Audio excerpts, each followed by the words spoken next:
Hola chicos, ¿cómo están? Yo soy el profesor Iván Mendoza y hoy día vamos a ver la segunda parte del movimiento vertical de caída libre. Así que hoy día vamos a aprender por qué los gatitos caen de pie. Bueno, básicamente no es nuestro tema, pero a modo de curiosidad, los gatos caen de pie debido a que ellos primero, al momento de caer, ellos rotan su parte trasera, rotan sus patas traseras y luego rotan sus patas delanteras, ¿no? De esta manera les permite hacer como que un movimiento de rotación para poder llegar a ellos a caer de pie, ¿no? De esta manera ellos pueden caer seguramente bajo sus cuatro patitas.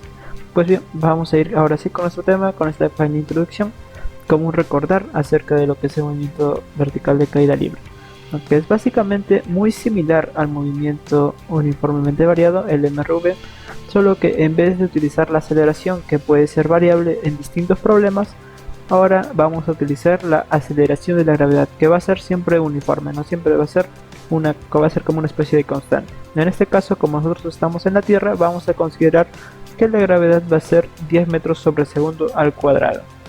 No, esta gravedad puede variar dependiendo de las regiones de donde nos citemos. La gravedad no va a ser la misma en el polo norte que va a ser la misma en el Ecuador, por ejemplo. Ahí va a haber como que una pequeña diferencia de gravedad, pero para nuestros problemas no los vamos a considerar. Nosotros vamos a considerar siempre la gravedad como 10 metros sobre segundos, ¿no?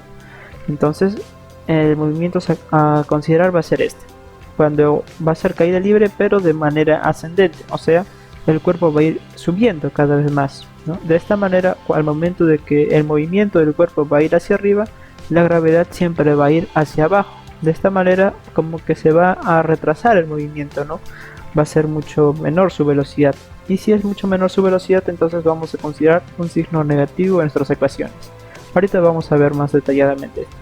Y otro que va a ser el descendente, otro tipo de movimiento que va a ser el descendente. Esta vez vamos a considerar el signo como positivo debido a que el movimiento está a favor de la gravedad, ¿no? Que justamente la gravedad va a apuntar hacia el centro de masas, hacia el centro de la Tierra. Bien, acá vamos a ver las fórmulas de caída libre que nos recuerdan mucho, pero mucho a lo que es el movimiento rectilíneo uniformemente variado. No, va a ser muy similar, va a seguir el mismo concepto, solo que esta vez en vez de aceleración vamos a utilizar la gravedad, la aceleración de la gravedad. Recordemos que también las unidades en el sistema internacional van a ser muy importantes porque si trabajamos con la rapidez o la velocidad inicial va a ser de metros sobre segundos y la velocidad final también tiene que estar en metros sobre segundos, ¿no? Eso es bastante importante. Y esta es la convención de signos, ¿no? Si el cuerpo es lanzado hacia arriba, vamos a utilizar un signo positivo, y si el cuerpo es lanzado hacia abajo, vamos a utilizar el signo negativo en las correspondientes ecuaciones. En la segunda ecuación no se utiliza esta convención de signos, como vemos más o menos solamente va el más. No importa si es hacia arriba o si es hacia abajo, el signo siempre acá va a ser positivo, solo en esta ecuación. En las demás sí vamos a utilizar positivo o negativo según sea el problema. Bien, a modo de un caso especial vamos a tener esto. Vamos a utilizar ahora un poco de lo que es la comprensión lectora para poder resolver nuestros ejercicios. Esto es muy importante, chicos, que puedan leer de manera correcta e interpretar lo que nos quiere decir el ejercicio. En este caso nos dicen si soltamos un cuerpo. ¿Qué quiere decir si soltamos un cuerpo? Nos detenemos a pensar un poquito. Ya, yo quiero soltar por ejemplo una manzana. Y si esa manzana, ¿cuál será la velocidad de esa manzana al inicio? ¿No? Si nosotros la soltamos sin ninguna fuerza que vaya hacia abajo o sin ninguna velocidad, no es que la lancemos, ¿no? Una cosa es lanzar y otra cosa es soltar. Si nosotros soltamos la manzana, eso quiere decir que su velocidad inicial va a ser de 0 metros sobre segundos, ¿no? Entonces, si nosotros queremos saber la altura que va a recorrer este cuerpo, vamos a utilizar la cuarta ecuación. Entonces, si nosotros reemplazamos en la cuarta ecuación la velocidad inicial como 0, se va a ir esta expresión de acá. La velocidad por el tiempo se van a cancelar, ¿no? De esta manera nos va a quedar solamente esta segunda parte, que va a ser un medio de la gravedad por el tiempo al cuadrado. Pero ya sabemos que la gravedad es constante, ¿no? Va a ser de 10 metros sobre segundos. Y si multiplicamos un medio por 10 nos va a dar 5, ¿no? Y como incógnita restante nos va a quedar solamente el tiempo. Pero el tiempo, recuerden, tiene que estar al cuadrado. De esta manera nosotros podemos hallar la altura que ha recorrido un cuerpo siempre y cuando la velocidad inicial sea 0, o sea, si soltamos un cuerpo. Bien, a modo de para que sea un poco más entendible este tema, acá les pongo un simulador de caída libre, que ahorita lo vamos a ver cómo funciona básicamente. En este simulador tenemos dos esferitas, una esfera de oro o una esfera de cristal, por ejemplo, pero yo puedo ir cambiando. Yo voy a poner que sea una esfera de madera, por ejemplo, una esfera de madera y una esfera de oro. ¿Ustedes qué dicen? ¿Cuál bolita va a caer primero, la esfera de oro o la esfera de madera? A ver, piensen un ratito, pausen el video y me dicen qué es lo que va a pasar. Ya, muy bien, ahora vamos a continuar con el experimento. Si se dan cuenta, el oro pesa mucho más que la madera, ¿no? El oro pesa 11,31 kilogramos y la madera pesa 0,45, que es básicamente más del doble, más de 20 veces, ¿no?, la madera con respecto al oro, o el oro con respecto a la madera, perdón. Bien, entonces vamos a iniciar el experimento y ustedes me dicen cuál va a caer primero. ¿Ya? ¿Preparados? Vamos a ver. Están a una altura de 200 metros, ambos han sido soldados a esa altura y... ¡pum! Acá se terminó el movimiento. Entonces nos damos cuenta que el tiempo que ha recorrido la esfera de oro y el tiempo que ha recorrido la esfera de madera es el mismo, ¿no? Lo que quiere decir que han caído al mismo tiempo.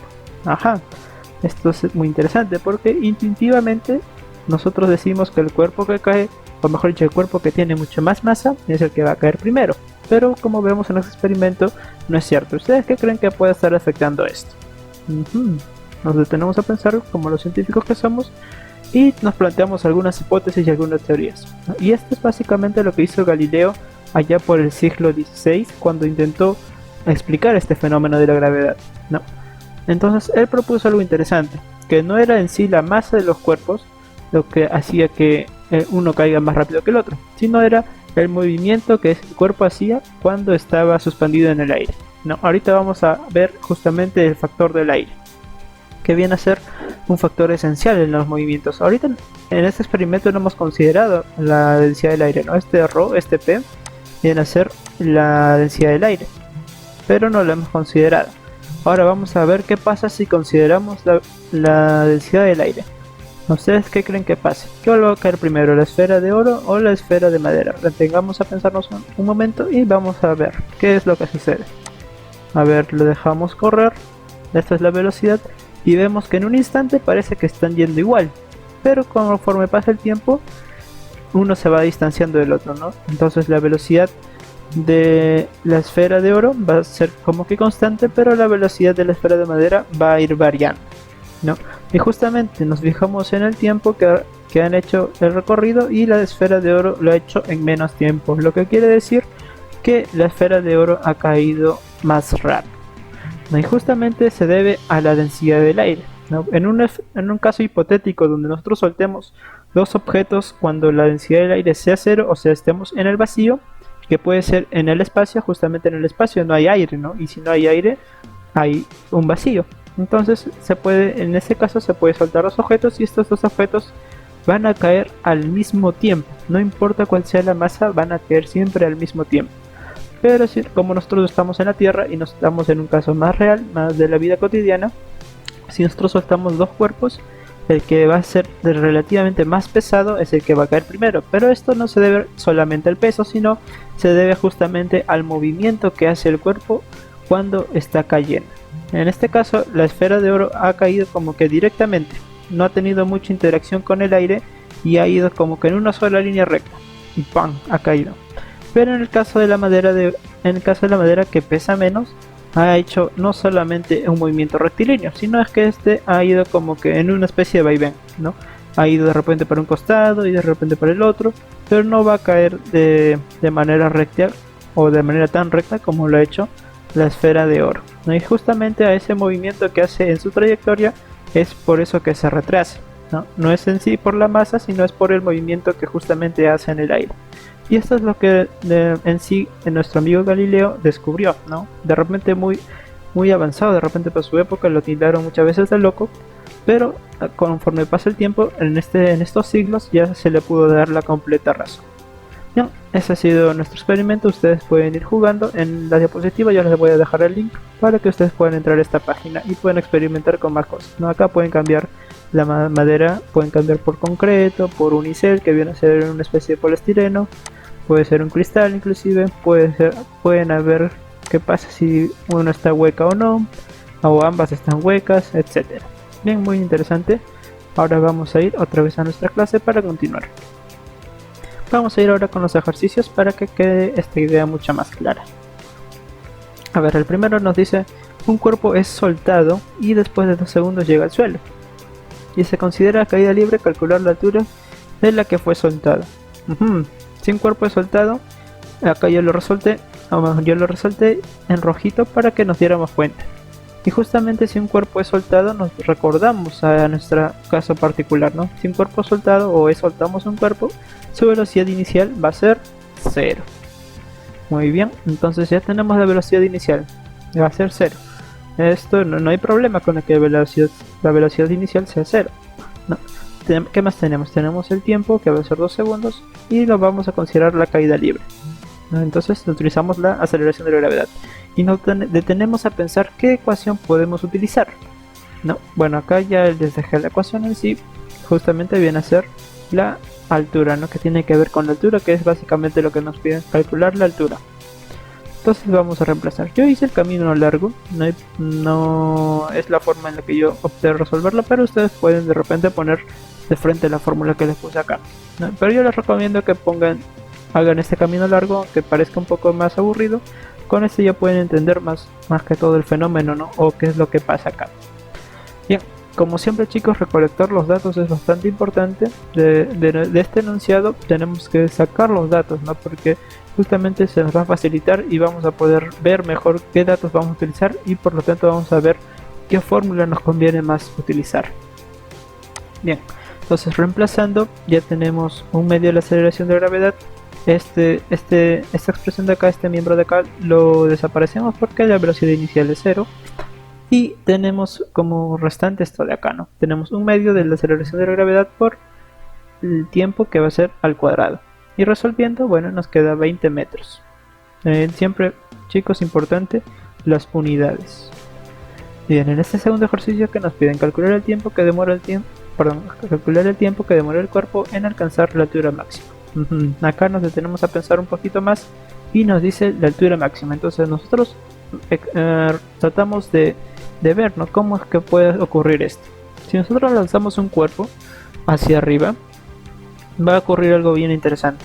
Va a llegar un tiempo donde el cuerpo se va a quedar estático por una pequeña fracción de segundo, pero se va a quedar estático. De repente no lo vemos así porque no tenemos un cronómetro, pero cuando lanzamos un cuerpo va a llegar un momento donde se quede por un momento muy chiquito estático, y justamente en ese momento que el cuerpo se queda estático, su velocidad final va a ser de 0, y va justamente a llegar a una altura máxima, y después de esa altura máxima el cuerpo va a volver a caer.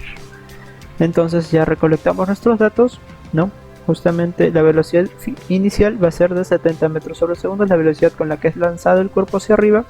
La velocidad final, que va a ser como que la velocidad tope, donde ha llegado a una altura máxima, y después de ese tiempo va a comenzar a caer, que justamente esa velocidad va a ser 0, porque se va como que detener por ese pequeño tiempo. Y nos piden el tiempo que va a demorar el movimiento, y también tenemos que considerar la aceleración de la gravedad. Bien, vamos a ver qué fórmula es la que nos conviene en este entonces. Como tenemos estos 4, podemos utilizar la primera ecuación. Tenemos la velocidad final, sí. Tenemos la velocidad inicial, también. La gravedad, también la tenemos. Y nos piden justamente el tiempo. No es necesario acá si se dan cuenta de la altura, así que es más conveniente utilizar esta ecuación. Bien, entonces vamos a reemplazar. Tenemos velocidad final 0, inicial 70, negativo, debido a que justamente el movimiento va hacia arriba, el movimiento es ascendente, y si es ascendente tenemos que utilizar el tiempo negativo. Bien, la gravedad, que va a ser 10, y el tiempo, que es lo que nos piden. Así que reemplazando, mandando esta expresión al primer miembro de la ecuación, vamos a tener que si sacamos décima y décima, tenemos el tiempo igual a 7 segundos, Podemos dividir entre 10 o el 10 pasarlo a dividir, como ustedes gusten. Bien, un tercer ejercicio. Nos piden calcular la altura de este movimiento de acá. La altura o la distancia van a ser similares. La velocidad inicial va a ser de 120, la velocidad final va a ser de 60, y el tiempo que ha demorado en hacer este movimiento va a ser de 6 segundos. Así que vamos a recolectar nuestros datos, están acá, velocidad inicial, velocidad final y tiempo. ¿Qué ecuación nos conviene utilizar? Pues bien, acá ya lo puse de frente, pero nos conviene utilizar si no me equivoco, es la segunda ecuación, ¿no? Que justamente tenemos velocidad inicial, tenemos velocidad final y nos piden el tiempo, perdón, nos piden la altura, ¿no? En este caso es fácil porque tenemos ambas velocidades y nos piden la altura. Entonces es la semisuma de ambas velocidades por el tiempo. Es la ecuación. Yo lo voy a poner acá, no se preocupen. Pero en este caso vamos a hacerlo de frente. Bien, entonces resolviendo rápidamente, 120 más 60 nos da 180 entre 2 por el tiempo. Bien, esto viene a ser 90, 180 entre 2 viene a ser 90 por 6, 540 metros, ¿no? Es la distancia que ha recorrido este móvil. No importa si es hacia arriba o hacia abajo, si tenemos ambas velocidades, nosotros podemos utilizar la segunda ecuación. Bien, como último ejercicio vamos a tener este de acá, que dice un objeto que es lanzado verticalmente hacia arriba desde el suelo con una rapidez de 40 metros sobre segundo. Si se considera caída libre, calcular la altura máxima que logra. Bien, si nos piden esto, vamos a recolectar nuestros datos. A ver, vamos a pensar. Me dice, es lanzado verticalmente hacia arriba con una rapidez de 40 metros, o sea, la velocidad inicial va a ser de 40 metros sobre segundos. Si se considera caída libre, nos piden calcular la altura máxima que logra. En la altura máxima que dijimos, ¿se acuerdan? Que justamente en la altura máxima la velocidad final va a ser de 0 metros sobre segundos. Pero nos piden en este caso ahora calcular esta altura. Entonces podemos utilizar justamente la tercera ecuación, que viene a ser velocidad final al cuadrado igual a la velocidad inicial al cuadrado más menos dos veces la gravedad por la altura, que es lo que nos piden. Entonces nosotros vamos a utilizar el más o el menos. Bueno, si es lanzado hacia arriba, vamos a utilizar el signo negativo, ¿no? Porque el movimiento está en contra de la gravedad, que siempre va a ser hacia abajo. Bien, entonces reemplazamos nuestros datos, tenemos la velocidad final que va a ser 0, la velocidad inicial va a ser 40, menos 2 veces la gravedad que va a ser 10 por la altura. Entonces pasamos esta expresión de acá al primer miembro, porque está en signos negativos, ¿no es cierto? Entonces simplemente nos queda dividir. 40 al cuadrado es 1600 entre 20. Y acá ya tenemos la altura. Entonces la altura nos va a salir 80 metros. Bien, acá les dejo la tarea para que ustedes puedan resolverla. Esta ha sido la clase de hoy. Espero que hayan podido aprender un poco más hoy día. Y nos vemos en la siguiente clase. Cuídense mucho. Bye.